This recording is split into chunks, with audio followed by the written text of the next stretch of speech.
Can I invite the floor, now open the floor, any questions for the speakers? Marilyn?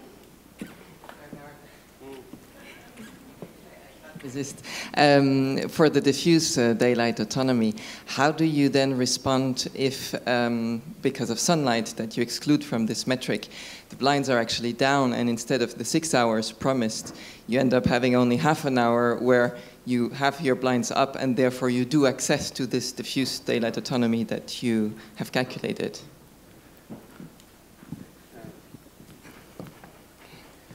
Well, this is a good question. Actually, my opinion is that in my practice, in Switzerland, it's a common practice to put Venetian blinds, external Venetian blinds. And with that kind of shading device, if you put the blinds down and block the sun, normally you do not end up with a dark room because you redirect the light and so on. So if you choose a good shading device, normally you should not, it's not on off with the sun, you know. Of course, if you have opaque blinds, well, things are different. Actually, you're right. If I have wooden blinds and I close the blinds, the potential is not well, very different from what I've shown. But well, it gives a good idea of the room potential. Of course, hours are well, I would not sign for the hours, but I think it's a good idea to keep close from the normal language. And well, I'm not sure. Any questions? Just got questions here. Paul Littlefair from BRE in near London here.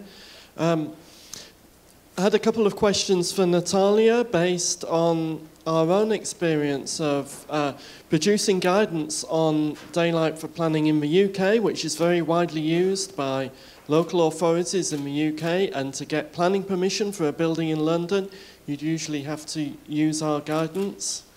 The first question was really whether you've involved city planners, because we found that city planners are really the key people to train and educate, because otherwise, if the city planner doesn't agree, then people don't get planning permission.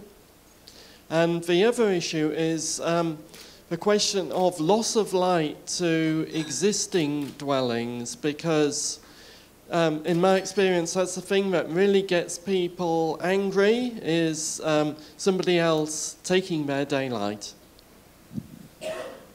Thank you for the question.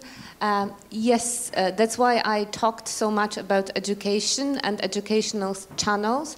Actually, we are working with city planners. The department I'm based at, they actually, people who teach there, they are city planners, or they are in close cooperation with city planners. So yes, that's why I was talking that there's a lot of politics involved into introducing daylight strategies into the city planning. And the other thing, we don't have right of light in Poland. So what we noticed, the density of residential area is getting higher. And we are trying to see whether using the daylight, some kind of regulation or guidance, we're able to stop this a bit. But this is an ongoing process. I don't know whether we are able to propose the draft at the end, but we would like to. We would like to, at least for the educational purposes. I mean, we would like to change something. So if we're talking about daylight as a driver of change, yes, we are trying to use the existing knowledge to change something within urban planning in Poland. Thank you, Natalia. Good question here. I wanted to say to Mr. Song, I'm always surprised when I hear Chinese architects talking about sustainability, and I also, when you talk about it, I think we can learn in Europe a lot of you, because the simplicity, you use materials, and even when you say the cheaper the better, this is something we can learn from you. Thank you very much. Yes, yes. I don't know how to answer this question actually. That's because some kind of communication, I would say. Yes, we have it. That's why communication is so important, because I would say talking about something international in European countries is 2 hours drive, and talking about international from Chinese side is 10 hours flight, which means lack of communication.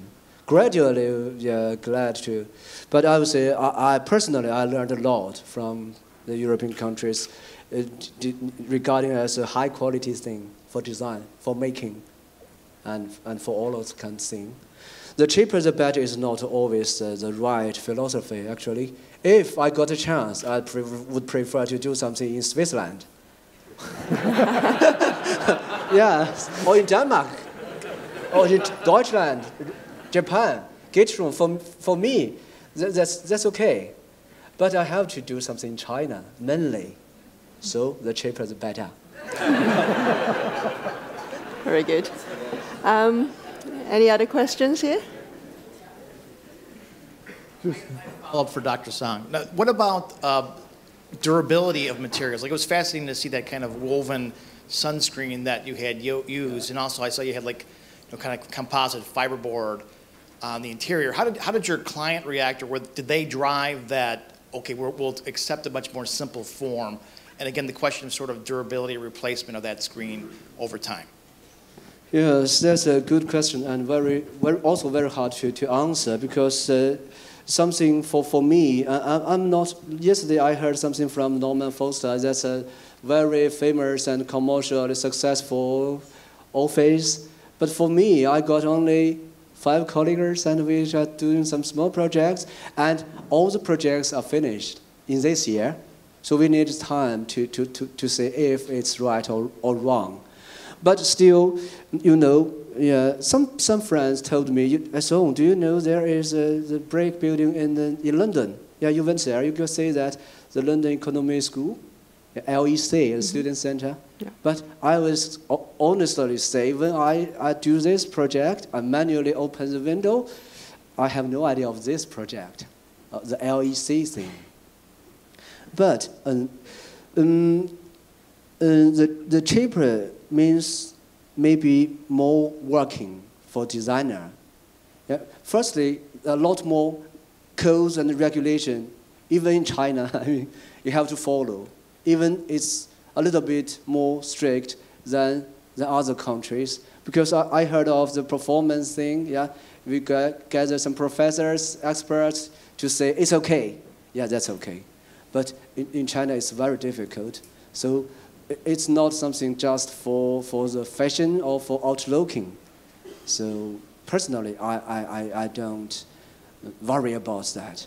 Let's see, yeah, maybe 5 years, 10 years or more. Thank you. Any other questions from the floor? There's another one here.